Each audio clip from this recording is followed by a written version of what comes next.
Remember those days when we were bombarded with snail mail that arrived in our mailbox? Remember how excited we were to get a fourth TV channel, which was UHF, or even better, the telephone introduced buttons and eliminated a dial. Color TV? Finally. As much as we probably thought our lives were pretty complicated compared to today, life was easy back then. Fatigue was just working or playing too hard. I mean, who got fatigued getting our mail out of the mailbox? Boy, how things have changed. With today's technology, we now have moved from just normal fatigue to digital fatigue. Hi, I'm Jim Kohler, Sylvamo's paper professor. And in this episode, I'm going to talk about digital fatigue and how to reach millennials and Gen Z and others with print and overcome the dreaded digital fatigue. Well, I'll head out and explain how to overcome the dreaded digital fatigue.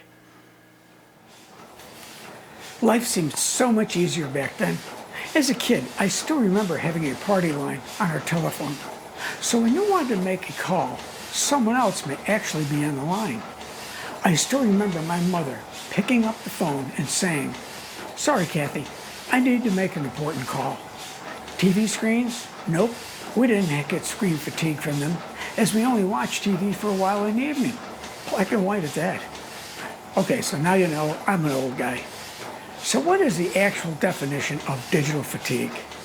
It's defined as a recognized state of mental exhaustion and disengagement that occurs when people are required or use numerous digital tools and apps concurrently and in an ongoing way. Basically, this is saying we are on our digital devices all the time. Stand in the grocery line and someone's on their phone.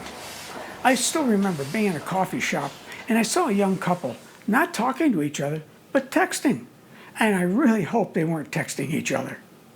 So welcome to digital fatigue, the modern malady that many have never heard of. But digital fatigue is much more common than you think, especially today. The pandemic has prompted our collective screen time to skyrocket. And let's face it, we are in a nation showing serious signs of digital fatigue. According to a Pew Research Center survey of U.S. adults conducted back in July 2020, 55% of adult social media users said they feel worn out by the discourse in their social media feeds, which is an 18% increase from just 4 years prior. We've also seen a drastic increase in remote work caused by the pandemic, with a separate survey by Pew finding that more than a third of those who are now using video conferences often are worn out by that. Taken together, these conditions of our current world are causing major digital fatigue among humans. While social media, for example, has been beneficial, it's also been not beneficial and has caused our blood pressure to crank right up. The effects of digital fatigue can include, and probably the biggest, is eye strain, followed by our mental health, etc. But one of the other downsides of digital fatigue is how do companies get their messages to people, especially people like the millennials and Gen Z. Digital pop-up ads, etc., that we're bombarded with just don't work, I believe. You know, the digital phenomenon isn't really new because of the COVID-19 pandemic. Even before the pandemic, the average person was bombarded with 605 emails per month. I'm sure the average person never in our wildest dreams received 605 snail mail pieces in a month. According to the National Center for Health Research, 25% of adolescents believe that social media has a mostly negative effect on their mental health. I gotta believe that trend carries over for us adults as well. It is amazing that the news is not all bad on the digital fatigue front.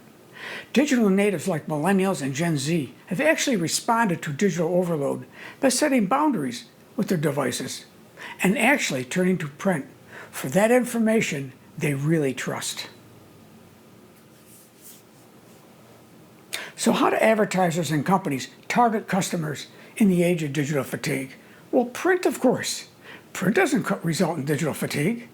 Let's face it, consumers are feeling the effects as their favorite companies have been bombarding them with virtual events, live streams, and more, just to adjust to the lack of in-person events. Unfortunately, These events are now beginning to create digital fatigue that makes consumer engagement even more challenging. More and more companies indicate that their target audiences are fatigued by virtual events and digital engagement. These events have also been detrimental to personalization efforts. So, for example, how to reach millennials and Gen Z with print, or anyone else for that matter. Well, let's see how we can do that. The Boston Consulting Group predicts that on average, millennials will increase their spending by more than 10% per capita in the next 5 years. And members of the Z generation will up their spending by 70% per capita in that same time period. Additionally, millennials are now making and influencing large purchasing decisions in the workplace. So how do we reach this group? Well, there are 3 basic ways. The first, start with personalization. We don't just mean adding like a first name to a direct mail piece and calling it a day. To truly leverage the power of variable data print, campaigns should use not just the data, but the insights behind the data to target the message and imagery to each individual recipient's needs. To these technologies allows us to cross-reference a buyer's geographical location, marital status, household income, purchase history, and more to craft the ideal next step in their personal consumer journey.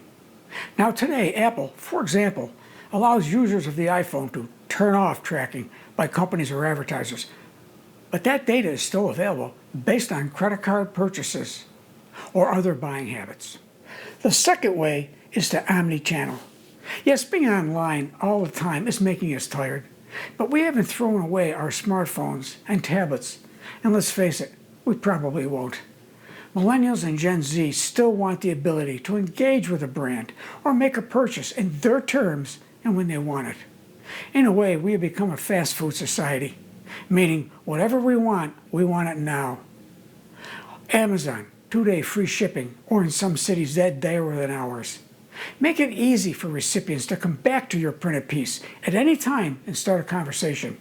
Using plurals, QR codes, and augmented reality are all great ways to engage on digital platforms. The third way is to be authentic. Gen Z is the most diverse American generation yet. And according to research by Forrester, they're vocal about losing trust in brands for not telling the truth. To connect with these conscientious consumers, make sure your marketing is intimately linked with your organization's purpose so that you can communicate about it honestly. You know, the global pandemic has affected all of us in a multitude of ways, changing people's lives and routines like no other major event in modern history. As I've just shown in this episode, one trend it has certainly magnified is the amount of time people spend online and in front of screens, which is one of the causes of digital fatigue. You know, there are ways, I've just talked about, to overcome digital fatigue with print. For advertisers, this is a good time to think differently about your marketing efforts. Digital fatigue may be real, but there will always be, even besides millennials and Gen Zers, a potential customer out there for you to reach. And you know, print may just be the ticket to success. Well, for Sylvamo Papers, I'm Jim Colin, the Paper Professor. And don't forget to subscribe to this channel and click on the bell so you're reminded of all new episodes. Plus, then you can always go back and view past episodes.